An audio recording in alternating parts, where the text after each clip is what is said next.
Vasco D gamma, मेरी भूख ने भारत को ढूंढ लिया। यूरोप का उबला बासी मांस खाकर परेशान हो चुका था और फिर मैंने एक ऐसे देश की तरफ कदम बढ़ाया जहां आने का हर यूरोपियन का सपना था।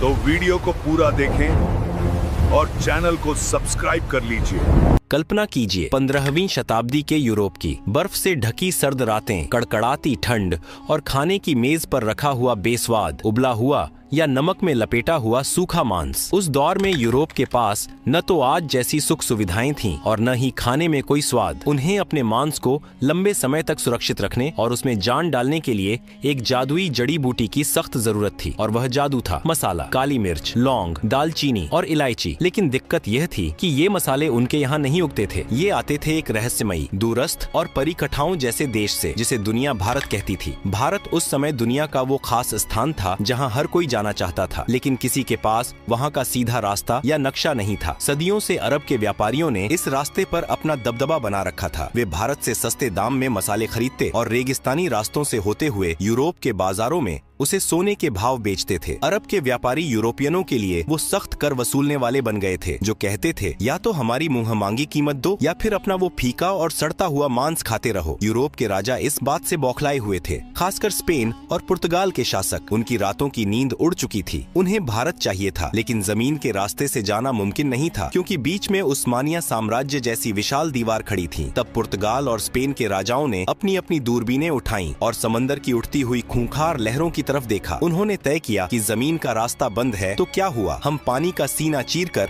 भारत का दरवाजा ढूंढ निकालेंगे। यह कोई साधारण फैसला नहीं था। आज के समय में बिना दिशा सूचक यंत्र के अनजान शहर में जाना मुश्किल होता है। जरा सोचिए, उस दौर में जब लोगों का मानना था कि दुनिया चपट्टी है, नाविकों में खौफ था कि अगर वे समंदर में बहुत दूर गए तो दुनिया के किनारे से नीचे एक अनंत खाई में गिर जाएंगे या उन्हें विशाल समुद्री राक्षस निगल लेंगे। समंदर उस समय एक ऐसा क्रूर हत्यारा था जो बिना चेतावनी दिए इंसान को लील जाता था। इन्हीं डरे हुए लेकिन लालची माहौल में पुर्तगाल से एक आदमी निकला जिसका नाम था बार्थोलोम्यू डियाज। उसने कहा, महाराज, मैं खोजूंगा भारत। वो अपनी नाव लेकर अफ्रीका के तटों के किनारे किनारे नीचे की तरफ गया, लेकिन जैसे ही वो अफ्रीका के सबसे निचले हिस्से पर पहुंचा, समंदर ने अपना असली खौफनाक रूप दिखा दिया। लहरें पहाड़ों जितनी ऊंची उठ रही थीं, हवाएं जहाज के चीथड़े उड़ाने पर आमादा थीं। डियाज की हालत खराब हो गई। उसने हाथ जोड़ लिए और कहा, भाई, मुझे नहीं चाहिए भारत, मेरी जान ज्यादा कीमती है। उसने उस जगह का नाम रखा तूफानों का अंतरीप और अपनी नाव उल्टी घुमाकर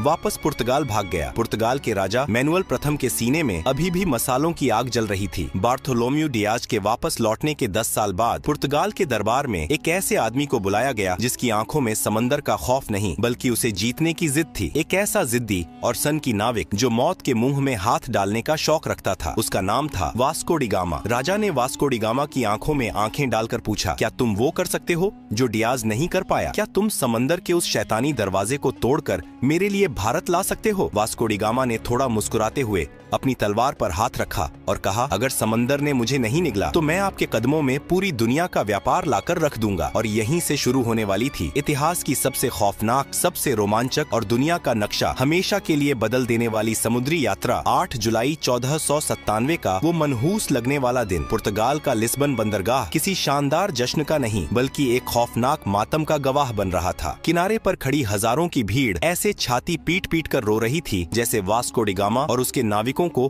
किसी समुद्री यात्रा पर नहीं बल्कि सीधे यमराज के पास एक तरफा टिकट देकर भेजा जा रहा हो। जैसे ही लिस्बन का तट आंखों से ओझल हुआ और जहाज खुले अटलांटिक महासागर में पहुंचे, समंदर ने अपना असली खूंखार रूप दिखाना शुरू कर दिया। न कोई दिशा सूचक यंत्र, न कोई मौसम विभाग की चेतावनी और न ही कोई दिशा बताने वाला यंत्र जो पूरी तरह सटीक हो। सिर्फ आसमान के तारे और भगवान के भरोसे ये मुसाफिर एक ऐसी दुनिया की तरफ बढ़ रहे थे जिसका नक्शा आज तक किसी इंसान ने नहीं बनाया था। कुछ हफ्तों तक तो सब ठीक रहा, हवाएं मेहरबान रहीं, लेकिन फिर अटलांटिक महासागर का मिजाज खराब हो गया। लहरें इतनी ऊंची उठने लगीं जैसे 10 मंजिला पानी की इमारत टूटकर सीधे जहाजों पर गिर रही हो। आसमान में बिजलियां ऐसे कड़क रही थीं मानो ऊपर कोई महायुद्ध चल रहा हो। तूफानी हवाओं ने जहाजों के पालों को फाड़कर चीथड़े कर दिया। लकड़ी के जहाज ऐसे चरमरा रहे थे जैसे कोई अदृश्य दैत्य उनकी हड्डियां चबा रहा हो। निचले हिस्से में नाविकों की हालत देखकर तरस आता था। दिन रात के हिचकोलों से उल्टियां करते करते उनकी आंतें बाहर आ रही थीं। हर कोई माथा पकड़कर रो रहा था। भाई किस पागल के चक्कर में पड़ गए, शांति से पुर्तगाल में बैठकर सूखी रोटी खा लेते, ये भारत के मसालों के चक्कर में अब समंदर की मछलियों का चारा बनेंगे। तूफान तो जैसे तैसे पार हो गया, लेकिन फिर एक और खामोश, अदृश्य और खूंखार दुश्मन ने उन पर हमला कर दिया। शरीर घलाने वाली बीमारी, महीनों से ताजा खाना, फल और जीवन देने वाले तत्व न मिलने के कारण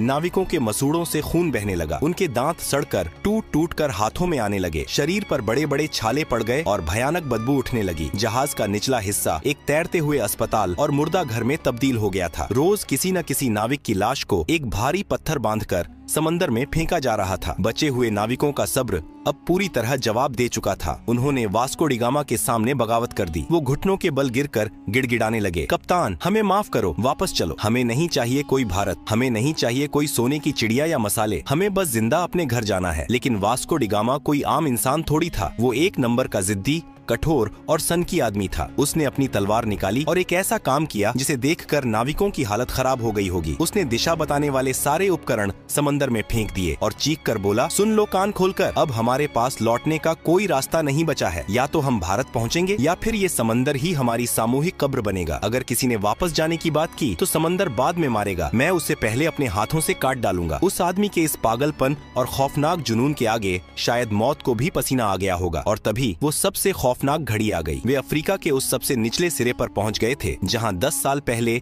बार्थोलोम्यू डियाज ने अपनी हार मान ली थी। वो जगह थी तूफानों का अंतरीप। आसमान दिन में ही स्याह काला हो गया। ऐसा लग रहा था मानो समंदर और आसमान ने मिलकर इन जहाजों को पीसने की कसम खा ली हो। लहरें इतनी विशाल थीं कि जहाज उनके सामने पानी के बुलबुले लग रहे थे। एक लहर जहाज को आसमान की तरफ उछालती तो दूसरी उसे पाताल में धकेल देती। साओ राफेल जहाज का ढांचा बुरी तरह टूट गया था। हर नाविक ने अपनी आंखें बंद कर लीं और अपने अंतिम समय की प्रार्थना करने लगा। लेकिन वास्को डी गामा जहाज के पहिए को लोहे की तरह मजबूती से पकड़े सीना ताने तूफान की आंखों में आंखें डालकर खड़ा था। प्रकृति अपने पूरे रौद्र रूप में थी। वो उन्हें निगलना चाहती थी, लेकिन एक इंसान की शुद्ध जिद और पागलपन के आगे वो भी हारने लगी। कई दिनों की इस रोंगटे खड़े करने वाली मौत की लड़ाई के बाद अचानक एक सुबह चमत्कार हुआ। तूफान थम गया, हवाएं सर्द से गर्म होने लगीं, लहरें शांत हो गईं और पानी का रंग बदल गया। वास्को डी गामा और उसके बचे खुचे थके हारे नाविकों ने अपनी आंखें खोली। उन्होंने वो कर दिखाया था जो दुनिया के इतिहास में आज तक किसी ने नहीं किया था। उन्होंने उस मौत के दरवाजे को तोड़ दिया था और अब वे एक बिल्कुल नए महासागर, हिंद महासागर में प्रवेश कर चुके थे। उस दिन के बाद से उस खूंखार तूफानों के अंतरीप का नाम बदलकर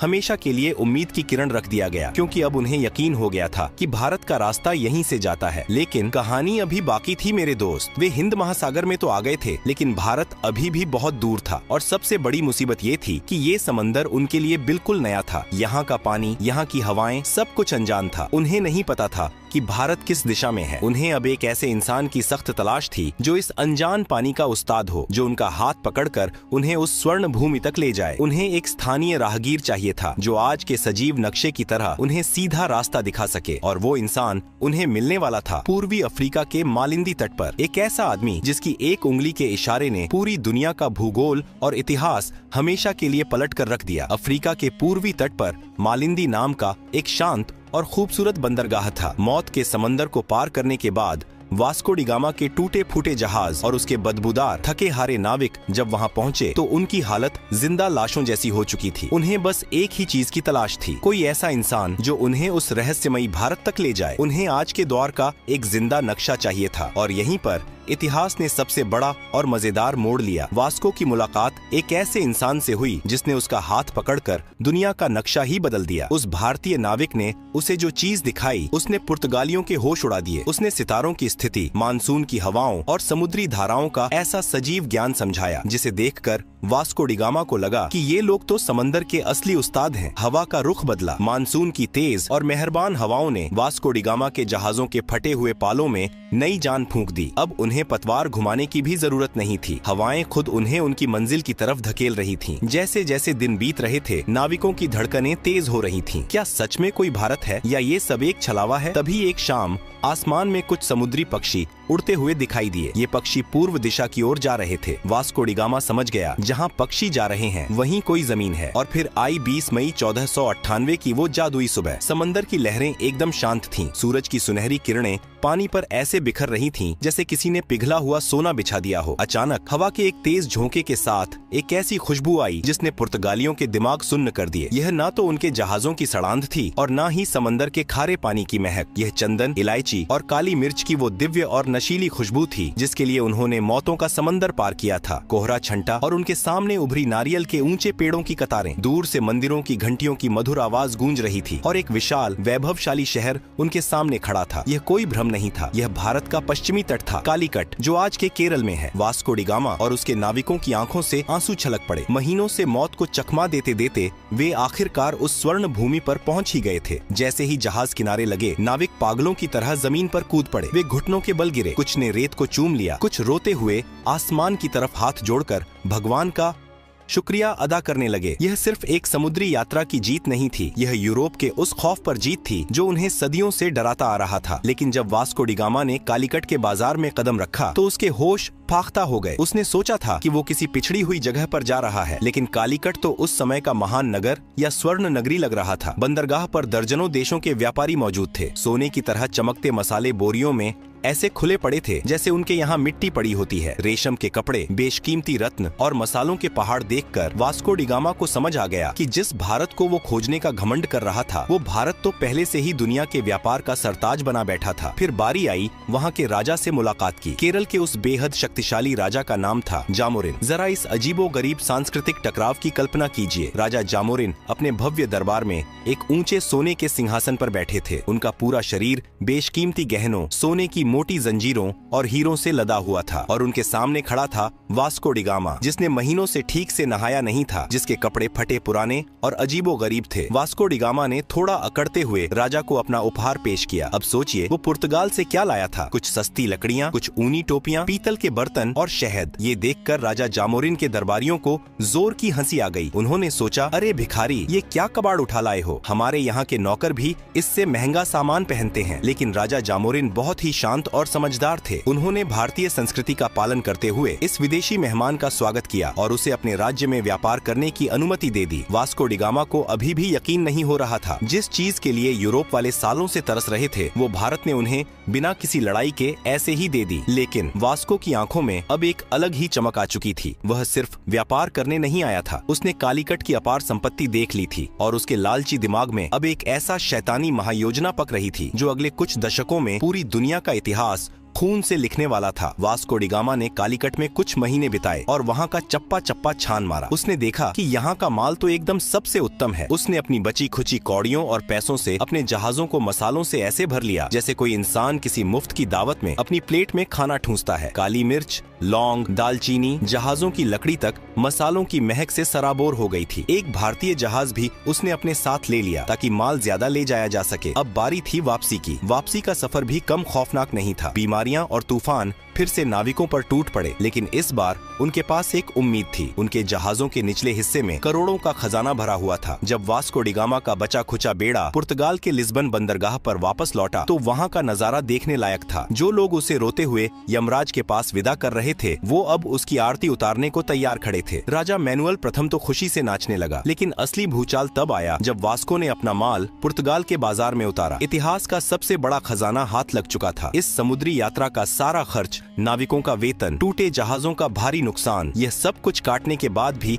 उस एक खेप से वास्को डी गामा को पूरे 64 गुना का शुद्ध मुनाफा हुआ। जरा सोचिए, आज के जमाने में लोग व्यापार में थोड़े से मुनाफे के लिए पागल हो जाते हैं और इस आदमी ने एक ही बार में इतना बम्पर मुनाफा मार दिया था। अब तो पुर्तगाल के मजे आ गए, लेकिन ये खबर छुपने वाली थोड़ी थी। पूरे यूरोप में हल्ला मच गया। अरे भारत मिल गया रे, मसालों का कुबेर का खजाना मिल गया। स्पेन, फ्रांस, हॉलैंड और ब्रिटेन, सबके राजाओं की रातों की नींद उड़ गई। पूरे यूरोप में आग लग गई कि ये कंगाल पुर्तगाल वाला रातों रात इतना अमीर कैसे हो गया। जब वो जा सकता है तो हम क्यों नहीं। देखते ही देखते यूरोप के हर देश ने अपने अपने जहाज समंदर में उतार दिए। समंदर में जैसे भीड़ लग गई। सब एक ही रट लगाए हुए थे, चलो भारत, चलो भारत। लेकिन यहीं से इस कहानी का सबसे स्याह सबसे खौफनाक और दर्दनाक अध्याय शुरू होता है। वास्को डी गामा ने जिस समुद्री दरवाजे को खोला था वह असल में आफत का पिटारा था। यह सिर्फ व्यापार का एक नया रास्ता नहीं था, यह यूरोप के खूनी लालच, क्रूरता और साम्राज्यवाद का एक सीधा निमंत्रण था। जिन पुर्तगालियों का राजा जामोरिन ने भारतीय परंपरा के अनुसार अतिथि मानकर स्वागत किया था, उन्होंने व्यापारिक चौकियों को किलों में बदलना शुरू कर दिया। उन्होंने तोपें तान दी और समंदर पर दादागिरी शुरू कर दी। उनके पीछे पीछे डच आए, फिर फ्रांसीसी अपनी नौसेना लेकर आ धमके और अंत में आया इतिहास का सबसे शातिर, सबसे खतरनाक सफेद पोश भेड़िया, अंग्रेजों की व्यापारिक कंपनी। इन यूरोपीय ताकतों को अब सिर्फ मसाले नहीं चाहिए थे, उनकी नजर अब पूरी सोने की चिड़िया पर थी। उन्होंने भारत की रियासतों को आपस में लड़ाना शुरू कर दिया। भारत का वो शांत और वैभवशाली तट जो कभी सिर्फ रेशम, मसालों और संस्कृति के आदान प्रदान का वैश्विक केंद्र था, अब बारूद की गंध, तोपों की गूंज और कूटनीति के गंदे खेल से दहलने लगा। जिस देश ने अपनी महान उदारता के चलते एक फटेहाल, थके हारे विदेशी नाविक को पनाह दी थी, उसी देश को इन व्यापारियों ने अपनी गुलामी की बेड़ियों में जकड़ लिया। व्यापार के नाम पर लूट का ऐसा नंगा नाच शुरू हुआ जिसने दुनिया के सबसे अमीर देश की कमर तोड़ दी। सदियों तक भारत के माथे पर उपनिवेशवाद का कलंक थोप दिया गया। भारत का सारा सोना, सारा वैभव जहाजों में भर भर कर यूरोप की तिजोरियों में जाने लगा और वहाँ की सड़कें भारतीय खून पसीने से चमकने लगी। लेकिन क्या भारत सिर्फ एक जमीन का टुकड़ा था जिसे कोई भी नाविक आकर खोज ले और कोई भी राजा आकर जीत ले? नहीं, भारत एक विचार है, एक अजेय और अमर आत्मा है। सदियों की गुलामी, अकल्पनीय शोषण और घोर अंधकार के बावजूद इस आत्मा की आग को कुचला नहीं जा सका। वास्को डी गामा ने भले ही 1498 में भारत की जमीन तक पहुंचने का रास्ता खोजा था, लेकिन दुनिया ने असली भारत को तब जाना जब 15 अगस्त 1947 को इस देश ने अपनी छाती पर रखी गुलामी की बेड़ियों को एक झटके में तोड़कर फेंक दिया। जब लाल किले की प्राचीर से आसमान में तिरंगा शान से लहराया तो दुनिया को यह परम सत्य समझ में आ गया कि भारत को कोई खोज नहीं सकता। यह वो सनातन सत्य है जो हमेशा से था, है और अनंत काल तक रहेगा। और इस तरह मसालों की एक हल्की सी खुशबू से शुरू हुई एक खौफनाक समुद्री यात्रा ने दुनिया को उसका सबसे बड़ा सबक सिखा दिया कि आप सोने की चिड़िया को कुछ वक्त के लिए पिंजरे में तो कैद कर सकते हैं, लेकिन उसकी उड़ान को हमेशा के लिए कोई नहीं रोक सकता।